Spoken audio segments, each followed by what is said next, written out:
You're listening to the Dave Canning Sports Show. Here's your host, the voice, Dave Canning. Welcome to my house. Play that music too loud. Show me what you do now.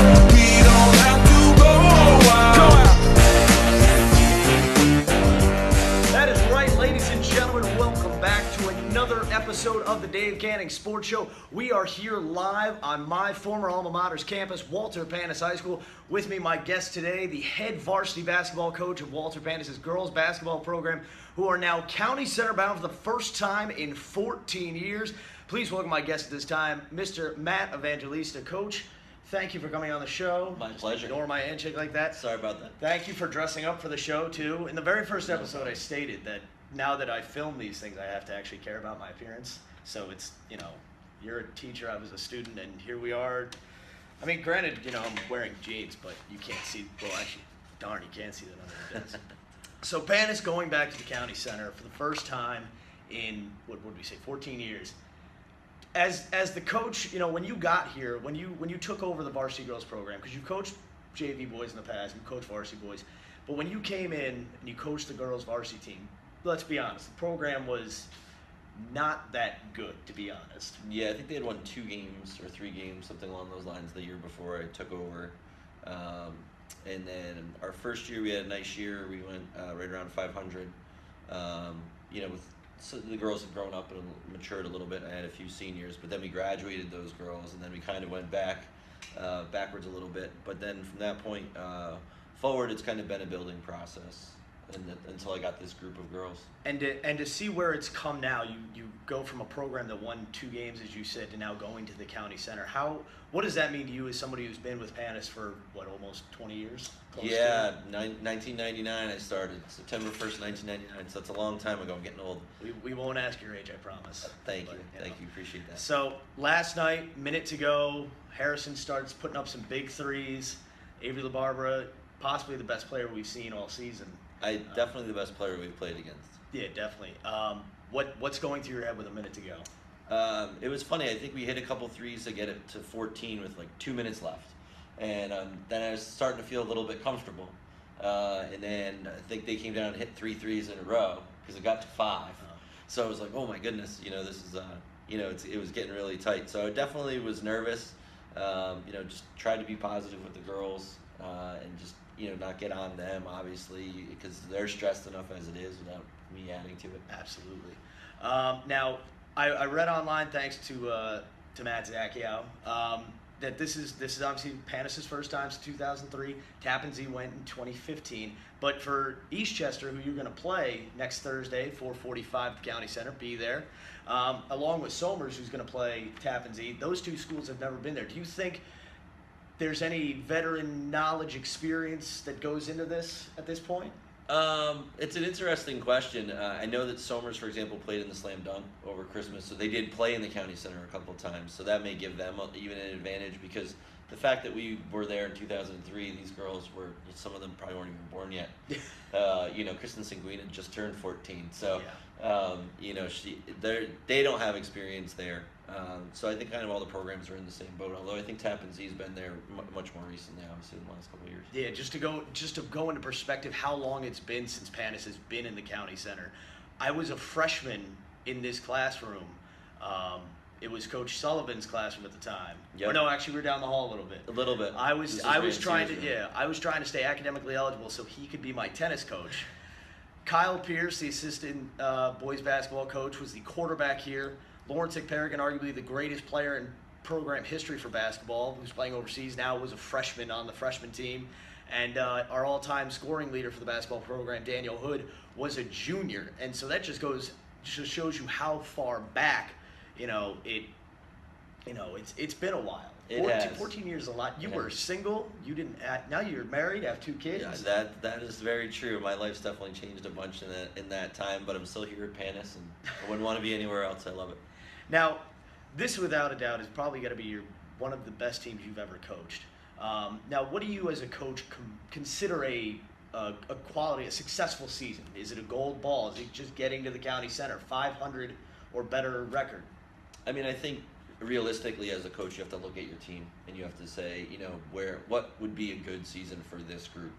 Because when I had these girls that are now seniors, I have 3 seniors in my junior group. When I had them on varsity as freshmen and sophomores, I wasn't talking about gold balls. I wasn't talking about county center, because I knew they were babies and they were just learning. And so a successful season for us, I mean, we talked a lot about getting to 500, which we didn't do. But we won some games. We won, but we lost a ton of close games. And then as we advanced through the summer and the fall leagues, we played in both of those. We started to win some games that I knew we would have lost had it been a few months earlier. And then last year we ended up improving. But coming into this season, getting to your question, we were talking about gold ball. We've been talking about getting to the county center. Probably more the county center than the gold ball. We had other goals. We wanted to win our tournament. We came in 4th, out of 4. So, we wanted to win our league, which we didn't do. Somers went undefeated in the league. So there was some goals certainly that we wanted to win, to get, that we didn't get. But I'm pretty thankful this is one of the ones we did achieve. And one of the things I'm going to talk to the girls about first thing in practice today is, don't be satisfied. We now have this amazing opportunity in front of us, right? You can go get that gold ball, and you can put it in the trophy case, and they can come back with their kids 30 years from now, and it'll be sitting in that trophy case in the front there, and they can say, we did that. Do you think that the state title that the volleyball team won has any motivation on this team? They've seen what can be accomplished in this school, and now they're just a few wins away from making that a reality. I think that is huge. I think that, I know when Coach Sullivan won the gold ball a few years ago with the boys, the football team that year was excellent. And I think winning kind of begets winning, and kids learn how to win games in tough situations. They learn to make winning plays. And, even just witnessing it, we do have a couple of volleyball players on the team, but these girls have learned, they've seen what winning's like and what it's about. And it's a process. It's like anything else. You have to learn how to do it. And I think watching the volleyball team, because they're all good friends with those volleyball girls, they've been to all those games and, seen the excitement. And I think they kind of crave, hey, we want that excitement for us too. Mm-hmm. So I do think it makes a difference. Kind of just having winning in the air, I guess, here at Panas. Winning can definitely be contagious. Now, speaking of winning, if we had to go back and play and do fantasy booking, as us wrestling fans would say, if we take the 2003 squad, the girls basketball team, that had the Zongetti sisters, the Rogers sisters, and WNBA prospect at the time, Danielle Hood, and you put Brittany Pierce, Kyle's sisters on that team, a bunch of great talented Amanda girls. DePaulo. And if you put them on the court against your team this year, Geiger versus Evangelista, 03 versus 2017, who wins? Wow, that's a good question. That's a really good question, because I remember watching that team play and being very impressed. I thought they obviously had a lot of talent. They had some size with Danielle, but we had size. I think that was the one thing they dominated a lot of people because Danielle inside. But we actually have good size on the team too. In fact, I think we're the biggest team in Class A, at least remaining for sure. Definitely. So that's going to be a helpful thing for us, and it has been all year. So I think that's one of their strengths that we would have been able to at least counteract a little bit. But in the same sense, we get a lot of points around the basket, and I don't know, Danielle Hood probably would definitely block some shots and got some rebounds, and made our trying to get the ball into the post a lot more difficult. I think it would have been tough. There's a lot of comparisons. We had some good shooters on the outside. They had the Zongetti sisters who could shoot it. We both had good solid point guards, and I think it would have been a good matchup. I think I can't remember who was the 4 on that team. Do you remember? I'm trying to think offhand, because I know Danielle Morante has been great for us this year, and she's kind of an X factor. And a lot of times we play a team with one big girl. It may have been Brittany. It may have been Kyle's sister. May have been the 4 that year. And no offense to Brittany, but I think that might have been a matchup in our favor. But I think they would have had some matchup. I think it would have been a great game. It's one of those things you would see on NBA 2K or whatever. You play the old teams against the new teams, and everyone's in their prime. Nobody's hurt. Right. And that would have been fun. Now we said that this is probably the best team you ever coached. Now, just after the girls made it to the county center in 03, you encountered your other great team, the 19-0 JV basketball team, which I was on the staff for, and I like to think I was the big contributing factor because of my terrible math skills helped that book. Made a big contribution for sure. I mean, you came to practice every day. You were there. You kept. I made it you did a lot of things. I made it to more practice than most of the players. That I'm not arguing. And I think I could outshoot at the free throw line Lawrence. At that point, you could. I think I could. I don't know about now, but then it's certainly at that point you could have. Yeah, no, that team. We were 19-0, and we had a snow out towards the end of the season against Kennedy, and they refused to reschedule the game. I was the only one begging for that. Because I remember telling someone, I was like, I want to play another game, and they're like, no, we don't want to risk a perfect season, right? Especially against Kennedy. Yeah, we had Lawrence on that team, who, like you said, is playing in France, and then we had John Hood, Danielle Hood's brother, who was very good. Justin Soto, Lentini. Lentini was on varsity that year. With Tyler Mosier, PJ Tarian. Yep. It was a really, really good squad, and tons of good athletes on that team, and we just pressed and ran. It was a very athletic team. Yeah, it really was. And I remember the first few days of tryouts, all right, we're really athletic. We're gonna run. We're gonna press. We're gonna just make the game fast. And most teams, especially on if they have a really good guard or something, that they're probably on varsity. So a lot of times on JV, if you're just pressing somebody, you can capitalize off it. You can win. Absolutely. We're gonna wrap this up to keep this brief, but before we go, we're gonna do a which is tougher segment. I have 4 things on here. Okay. I want to know what's tougher. Which is tougher, coaching girls basketball or boys basketball? They're very different. I've been blessed actually here at Panas with the girls. I know I've heard coaches say, oh, sometimes you have squabbles amongst the girls or whatever, and I, to be honest with you, have not experienced any of that. This group of girls is really tight-knit. They've been doing, they went bowling before the first sectional game. The other night they went over one of the girls' houses and watched movies, and they're doing all that kind of stuff. Like, they really get along well. And boys, you got to deal with tempers and that sort of stuff. So there's definitely pluses and minuses to both. I'm really enjoying coaching the girls now, and I didn't know because I had coached boys all along, and then the coach stepped down here, and the girls were like, "You don't have a team to coach, and we don't have a coach. This is perfect." And I had a bunch of them in class, and so they convinced me to do it. And to be honest with you, I didn't know how much I would like it or not, and I've grown to really love it. That's what matters. Now you've got a winning program because of it. Now, what's tougher, coaching basketball or coaching tennis? Oh, basketball for sure. With tennis, a lot of times you can't even talk to the kids unless it's a changeover, or a sets over, or something like that. So it's a lot of standing and watching and thinking. But basketball, I mean, you saw me last night jumping up and down and being crazy. It's a lot more calm with tennis. And tennis, there's also stoppages all the time, so you have a chance to stop and think. Whereas basketball, by the time you have an idea, 3 things have happened, and now that idea is no longer valid, so you have to come up with something else. So I think basketball, just from a speed standpoint, I mean, I think practice is different too because you have to orchestrate a team, whereas in tennis it's like one person, maybe 2 if you're talking doubles. So I think the practices are more involved too, but I love it. I mean, coaching basketball, don't tell the Lakeland Central School District, but I would do it for free.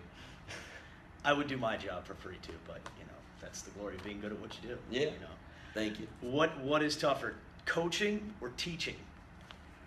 I love both things, but I think my true passion is definitely coaching.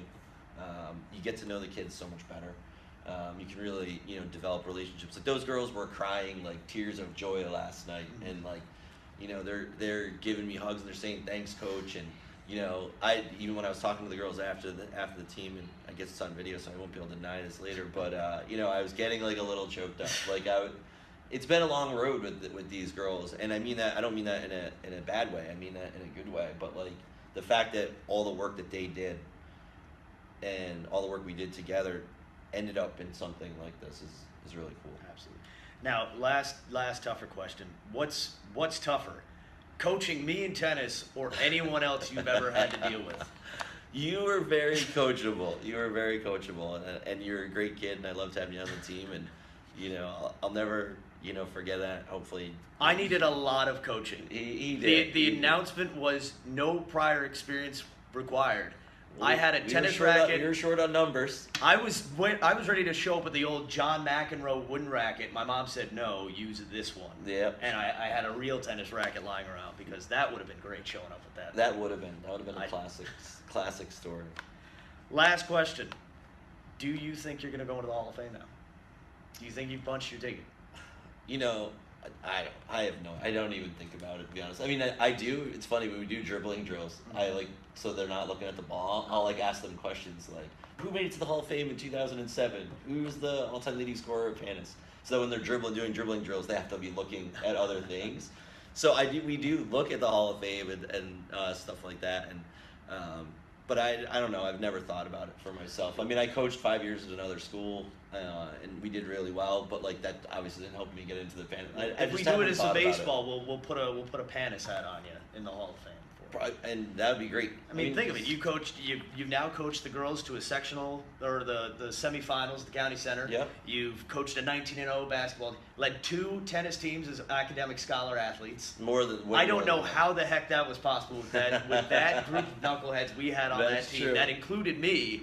All 4 years. I don't know. That's true. I was not a contributing factor to that. Yeah. I had a player go to the sectionals, semifinals in tennis a few years ago. Yes, you did. Yep. So, I've definitely. I personally, you have this show's personal endorsement for the Hall of Fame. And you have mine. We're gonna make that happen. I like to think I should be. I told you. I think I told you the other day, or whenever we were talking about it. I said when you get your gig, at Madison Square Garden or on the Fan or wherever it ends up being for you. Well, Francesa's retiring. So I WFAN, think you can hire me now. That's true. Send in your application. I'm a better hire than Chris Christie, who's also being considered. I know. I saw that. That could be.